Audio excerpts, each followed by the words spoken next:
Hello guys, welcome back with another chapter on the book Indian Economy.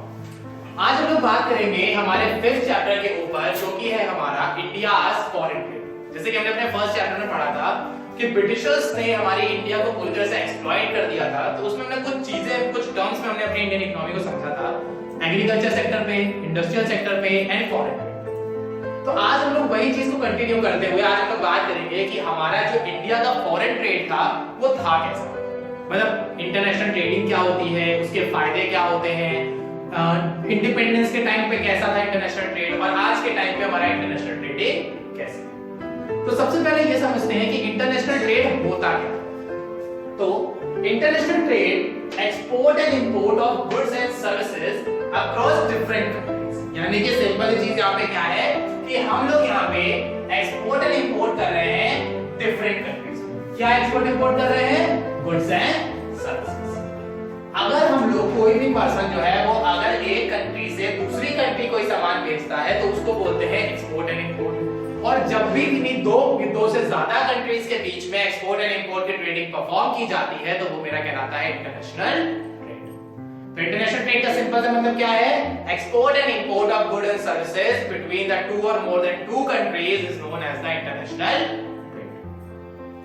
इस international trade के फायदे क्या हैं? मतलब क्या-क्या फायदे हमें मिलते हैं अगर हम इंटरनेशनल ट्रेडिंग कर रहे हैं या इंटरनेशनल ट्रेडिंग में इन्वॉल्व हैं तो हमको फायदे क्या मिलेंगे? पहला फायदा इंटरनेशनल स्पेशलाइजेशन। हम इंटरनेशनल लेवल पे स्पेशलाइज हो जाएंगे क्योंकि हम अपनी डोमेस्टिक मार्केट तो कंप्लीट कर ही चुके हैं, डोमेस्टिक मार्केट फुलफिल कर ही चुके हैं। अब हम लोग मूव ऑन कर रहे हैं कहां पे?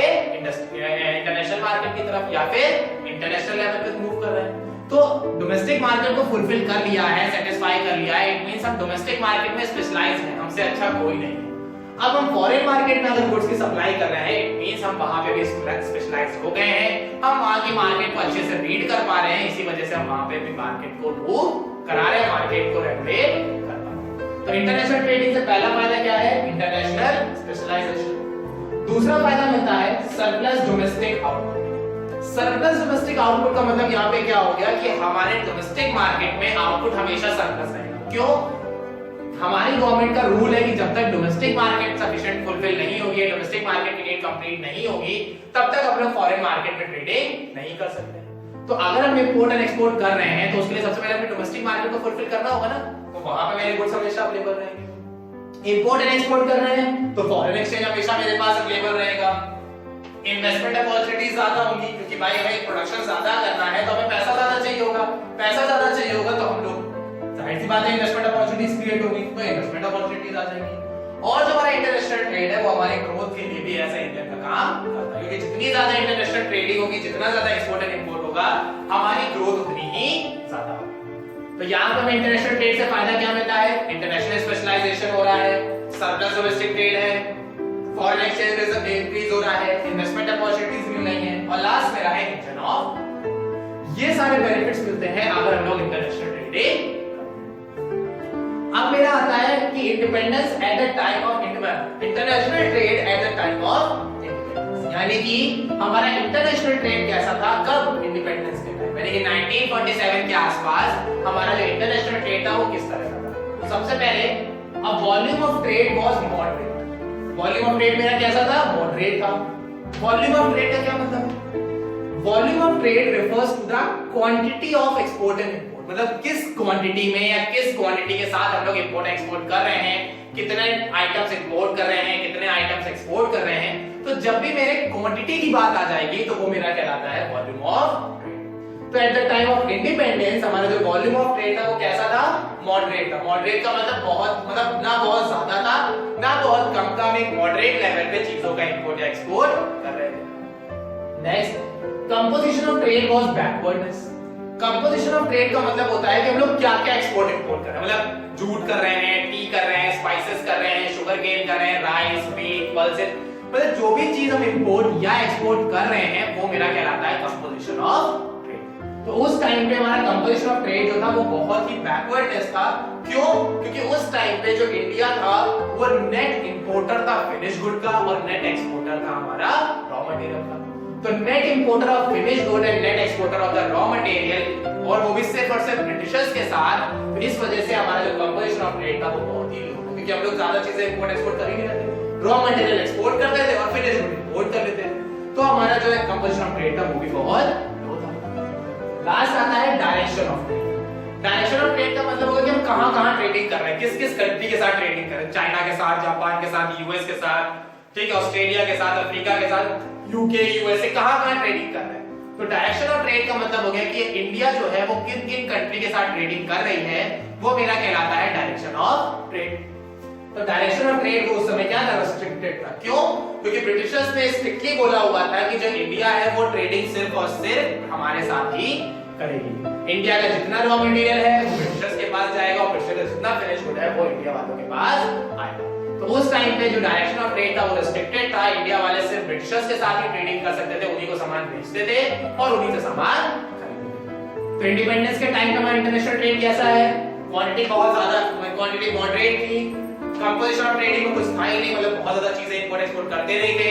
और जो डायरेक्शन ऑफ ट्रेड यानी कि जो मेरी कंट्रीज थी जिनसे ट्रेडिंग करते हैं वो भी बहुत या ना के बराबर थी, क्योंकि हम लोग सिर्फ ब्रिटिशर्स के साथ ही ट्रेडिंग करते हैं। नेक्स्ट आता है आफ्टर इंडिपेंडेंस कैसा है, मतलब जब आजाद हो गए उसके बाद कैसा है। तो पहला यहाँ पे है डिक्लाइन इन एग्रीकल्चर एक्सपोर्ट। हमारे जो एग्रीकल्चर प्रोडक्ट है वो हम इतने ज्यादा एक्सपोर्ट नहीं करते हैं। क्यों नहीं करते हैं? क्योंकि हमारे इंडिया में पॉपुलेशन इतनी ज्यादा हो गई है, इतनी ज्यादा पॉपुलेशन है कि हमारे यहाँ ही सफिशिएंट नहीं पड़ता। तो जो भी चीजें हमारे यहाँ चीजें प्रोड्यूस होती है, जो भी फूड ग्रेन्स या राइस, पल्सेस, ज्वार, बाजरा, जो कुछ भी एग्रीकल्चर प्रोडक्ट प्रोड्यूस होता है वो पहले हमारी डोमेस्टिक मार्केट को सेटिस्फाई करता है। जब हमारी डोमेस्टिक मार्केट सेटिस्फाइड हो जाती है देन फिर हमारे एक्सपोर्ट इंपोर्ट की तरफ मूव करता है। तो अभी तक हमारा पॉपुलेशन इतनी ज्यादा है कि हमारे यहाँ ये चीजें फुलफिल नहीं हो पा रही है, तो हमारा जो एग्रीकल्चर प्रोडक्ट है वो इतना ज्यादा एक्सपोर्ट नहीं हो पाता। Next, decline in conventional items. Conventional item का मतलब हो गया जूट, टी, ठीक है, बीट, मतलब जो भी हमारे डे टू डे लाइफ के आइटम्स हैं या डेली बेसिस वाले आइटम्स हैं उनका एक्सपोर्ट भी कम हो रहा है। क्यों? क्योंकि वो हमें इतने ज्यादा चाहिए। मतलब डोमेस्टिक मार्केट में एग्रीकल्चर आइटम्स और कन्वेंशनल आइटम्स की डिमांड इतनी ज्यादा हो गई है कि उनका जो एक्सपोर्ट है वो बहुत ही लो हो गया। लास्ट आता है इंक्रीज इन मैन्युफैक्चर्ड गुड्स। हमारा जो मैन्युफैक्चर्ड गुड है वो बहुत ज्यादा बढ़ गए हैं, क्योंकि जैसे मैं बताया था कि हमारी गवर्नमेंट ने इंडस्ट्रीज पे ज्यादा ध्यान दिया, स्मॉल स्केल इंडस्ट्री सेटअप कराई, लिबरलाइजेशन, प्राइवेटाइजेशन, ग्लोबलाइजेशन पॉलिसी लेके आई। तो बहुत सारे गवर्नमेंट ने ऐसे स्टेप्स लिए जिसकी वजह से हमारी इंडस्ट्रीज जो थी वो ज्यादा सेटअप हो रही थी, जिस वजह से हमारा जो मैन्युफैक्चरिंग गुड्स है वो बहुत ज्यादा। तो इंडिपेंडेंस के टाइम पे कैसा था? वॉल्यूम ऑफ ट्रेड लो था, कंपोजिशन ऑफ ट्रेड लो था, हमारे जो डायरेक्शन ऑफ ट्रेड था वो तो था ही नहीं। इंडिपेंडेंस के बाद भी हमारा बहुत ज्यादा चेंज नहीं है, बट हाँ हमारे इकोनॉमी में चेंजेस आए हैं और नोटिसेबल चेंजेस है कि जिनको हम आराम से नोटिस कर सकते हैं। लेकिन अभी भी कुछ सेक्टर ऐसे हैं जो ग्रो नहीं करे हैं, जिसमें हमारा एग्रीकल्चर एक्सपोर्ट नहीं करते ज्यादा चीजें, कन्वेंशनल आइटम्स इसमें भी ज्यादा चीजें एक्सपोर्ट नहीं होती, और लास्ट जो मेरे मैन्युफैक्चरिंग गुड्स हैं उनके जो प्रोडक्शन है वो बहुत ज्यादा इंक्रीज हो गया है। क्यों? क्योंकि हमारे इंडस्ट्रीज जो है वो ज्यादा सेटअप हो गई। लास्ट मेरा आता है एग्रीगेरियन रिफॉर्म्स। एग्रीगेरियन रिफॉर्म्स क्या होते हैं? तो जब कोई भी इकोनॉमी, मतलब पूरी इकोनॉमी का जो वेटेज है या पूरी इकोनॉमी की जो चीजें हैं जब वो हमारे एग्रीकल्चर पे डिपेंड होती है, यानी it means it is that type of economy which depends upon agriculture sector. जब हमारी पूरी इकोनॉमी डिपेंड करती है हमारे एग्रीकल्चर सेक्टर के ऊपर तो उसको हम लोग बोलते हैं एग्रीगेरियन। पॉलिसीज बनी थी, उस इकोनॉमिक पॉलिसी ने हमारे इंडिया को डिवाइड कर दिया। 1991 के पहले का इंडिया और 1991 के बाद के इंडिया में बहुत फर्क था, इसीलिए हम इसको बोलते हैं 1991 अ ईयर ऑफ डिवाइड। अब इस ईयर ऑफ डिवाइड में हुआ क्या ऐसा गवर्नमेंट ने किया? तो इसमें जो गवर्नमेंट ने स्टेप लिया था वो था मेरा यहाँ पे इंपोर्ट सब्स्टिट्यूशन। गवर्नमेंट ने क्या स्टेप लिया? Import substitution. इस इंपोर्ट सब्स्टिट्यूशन में गवर्नमेंट ने क्या किया? It is a strategy to save foreign exchange by encouraging domestic production. Government ने क्या किया? सिंपल सा रूल लगाया कि भाई जो चीजें आप अपनी इकोनॉमी में, अपनी डोमेस्टिक मार्केट में, अपनी डोमेस्टिक इंडस्ट्री में प्रोड्यूस कर सकते हो उसको बाहर से मंगवाने की जरूरत नहीं, उसको अपने आप। जब उसको अपने आप बनाओगे तो इंपोर्ट नहीं करोगे, इंपोर्ट नहीं करोगे तो फॉरेन करेंसी सेव हो जाएगी, पहला। दूसरी चीज, अगर उन चीजों को अपने आप बनाओगे तो इंडस्ट्रियल ग्रोथ होगी, इंडस्ट्रियल ग्रोथ होगी तो एम्प्लॉयमेंट जनरेट होगी, एम्प्लॉयमेंट जनरेट होगी तो इनकम मिलेगी, इनकम मिलेगी तो इकोनॉमी ग्रो करेगी। तो गवर्नमेंट ने यहाँ पे इंपोर्ट सब्स्टिट्यूशन रूल लगा दिया। इस इंपोर्ट सब्स्टिट्यूशन में उन्होंने बोला कि जो भी चीजें हम बाहर से इंपोर्ट कर रहे हैं और अगर हम उसको अपने आप बना सकते हैं तो उसको हम अपने आप बनाएंगे rather than हम उसको। तो ये जो मेरा पूरा कॉन्सेप्ट था ये मेरा कहलाया इंपोर्ट सब्स्टिट्यूशन। अब इस इंपोर्ट सब्स्टिट्यूशन से फायदे क्या होंगे, इसके गुड इंपैक्ट क्या है? तो जब चीजें अपने यहाँ बनाने लगेंगे तो जाहिर सी बात हमें इंडस्ट्री चाहिए। तो जब अपने यहाँ चीजें बना रहे हैं, ज्यादा से ज्यादा प्रोडक्शन इंडिया में ही हो रहा है, डोमेस्टिक मार्केट में ही हो रहा है, तो high rate of industrial growth, मेरी जो इंडस्ट्रियल ग्रोथ है वो बहुत तेजी से बढ़ने लगी, मतलब बहुत ज्यादा इंडस्ट्री सेटअप होने लगी, जिसकी वजह से हमारी इंडस्ट्री जो है बहुत तेजी से ग्रो कर रही है। Next, diversification of industrial sector, हम डिफरेंट टाइप की इंडस्ट्रीज लगाने लग गए, हमें रॉ मटेरियल भी चाहिए, हमें फिनिश गुड भी चाहिए, तो उसके लिए हम डिफरेंट टाइप की इंडस्ट्रीज लगा रहे थे, डिफरेंट टाइप की इंडस्ट्रीज सेटअप कर रहे थे, ताकि हम आसानी से चीजों पे ध्यान दे पाए, आसानी से प्रोडक्शन कर पाए और हमारी ग्रोथ भी बहुत तेजी से इंक्रीज हो जाए। थर्ड बेनिफिट मिला अपॉर्चुनिटीज ऑफ इन्वेस्टमेंट, क्योंकि जितनी ज्यादा इंडस्ट्रीज होगी उतनी ज्यादा इन्वेस्टमेंट अपॉर्चुनिटीज होगी, क्योंकि उतना ज्यादा हम पैसा लगाने के लिए रेडी हैं। तो इंपोर्ट सब्स्टिट्यूशन से फायदा क्या हुआ? इंडस्ट्री सेटअप हुई, डिफरेंट टाइप की इंडस्ट्री सेटअप हुई, लोगों के पास इन्वेस्टमेंट अपॉर्चुनिटीज आ गई, एम्प्लॉयमेंट जनरेट होने लगी, इनकम क्रिएट होने लगी, इकोनॉमिक ग्रोथ होने लगी और हमारी जीडीपी भी ग्रो करने लगी। कुछ पॉइंट्स यहां पे नहीं मेंशन किए हैं बट हमारी वो इससे रिलेट करते हैं। नेक्स्ट मेरा यहां पे आता है bad impact of import substitution, मतलब नुकसान क्या हुआ इंपोर्ट सब्स्टिट्यूशन से। पहला, पब्लिक मोनोपोली। इंपोर्ट सब्स्टिट्यूशन से क्या हुआ? हमने चीजें इंपोर्ट करना कम कर दिया। जब चीजें इंपोर्ट करना कम कर दिया और वो चीजें हमारे यहाँ ही बनने लगी, तो फॉर एग्जांपल मैं ये मार्कर इंपोर्ट करता था, अब ये मार्कर हम खुद ही बना रहे हैं, तो क्या वो मोनोपोली क्रिएट हो गई कि भैया हम बना रहे हैं, जितने का लेना है तो लो, नहीं लेना है तो जाओ। 40 रुपए का एक मार्कर है, लेना है ले लो, नहीं लेना है जाओ किसी और को देख लो। अब पता है कोई और बनाता ही नहीं, अकेले हम ही बनाने वाले हैं, तो यहाँ पे मोनोपोली क्रिएट होने लगी। दूसरा, लैक ऑफ कंपटीशन। जब बाहर से इंपोर्ट हो ही नहीं रहा है तो ये मार्कर हमने बनाया, बस यही यूनिक है। अब इसमें हम ढक्कन घुमा दें तो यूनिक हो गया, छोटा कर दें तो यूनिक हो गया, बड़ा कर दें तो यूनिक हो गया। लेकिन बाहर से कुछ आ ही नहीं रहा है, तो मेरे पास कुछ अपग्रेड टेक्नोलॉजी, न्यू टेक्नोलॉजी इस टाइप का कुछ है ही नहीं। जब इस टाइप का मेरे पास कुछ अवेलेबल ही नहीं है, तो वो मेरा आता है लैक ऑफ कंपटीशन, क्योंकि बाहर से कुछ आ ही नहीं रहा है तो कंपटीशन करें किससे? अपने ही मार्केट से खुद ही कंपटीशन करें, पॉसिबल ही नहीं। तो lack of competition. Unequal growth, एक सेक्टर बहुत तेजी से ग्रो कर रहा है, दूसरा कोई नहीं कर रहा है। एग्रीकल्चर ग्रो ही नहीं कर रहा, इंडस्ट्री ग्रोथ पे ग्रोथ करती चली जा रही है। तो जब अनइक्वल ग्रोथ होगी तो मेरी ओवरऑल इकोनॉमी जो है वो ग्रो नहीं कर पाएगी। Last, inefficient public sector. मेरा जो पब्लिक सेक्टर है, यानी कि जो मेरा गवर्नमेंट सेक्टर है, वो इनएफिशिएंट है, ना तो वो काम कर रहा था, करप्शन बहुत फैलाए हुए था, इनएफिशिएंट तरीके से काम करता था, डिले वर्क था, रेड टैपिज्म यानी डिले डिसीजन भी था।